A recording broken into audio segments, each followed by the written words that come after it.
Now let's look at the social conflict theory perspective on gender inequality.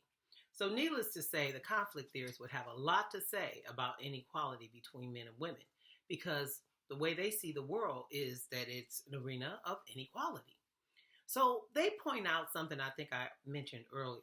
Despite the fact that we no longer rely on men's physical strength to build the world, and we've advanced quite a bit when it comes to technology, men still hold power and it's reinforced through the system of capitalism. Most of the captains of industry, I believe that's what Herbert Spencer called them, are men. If you look at most of the people who run and own Fortune 500 corporations, they tend to be male. So men are oftentimes the owners of the means of production, and women are its consumers.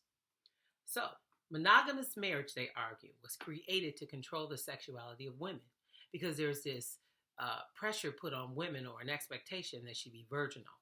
Now, keep in mind that this theory dates back to the mid 19th century.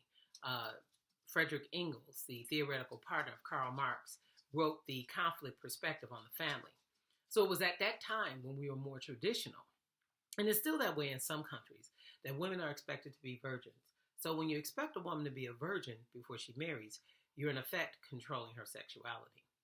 Now, also according to Frederick Engels, capitalism intensifies male control of power in three very important ways. One, it creates more wealth and power for men because more often than not, men are the owners of means of production. They own the things we use to produce the things we use. It turns women into consumers who seek personal fulfillment by buying and using products. We call it retail therapy. And if you go to any mall on any given day, I missed the mall. We'll get back there. I know we will. But if you go to the mall on any given day, you will see it packed out with women. Women probably outnumber men about 3-1. And there's a reason for that. Because women are oftentimes encouraged to buy or spend money to feel better. Like right now, I'm sitting here thinking of what can I buy on Amazon to make me feel better about being cooped up in the house, besides a whole bunch of books, which I have a lot of, and I'm doing a lot of reading. Hope you're doing that too.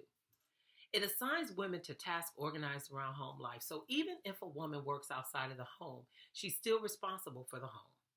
If she works outside of the home, we call that the first shift. She comes home, she takes care of the kids, she cooks, she cleans. That's the second shift. And then there's the third shift. You want to guess what happens on the third shift? That's right, hubby time. So by the time she gets to sleep, it's probably 1 in the morning. That's why they say a man may work from sun to sun, but a woman's work is never done. And that's it for the conflict view.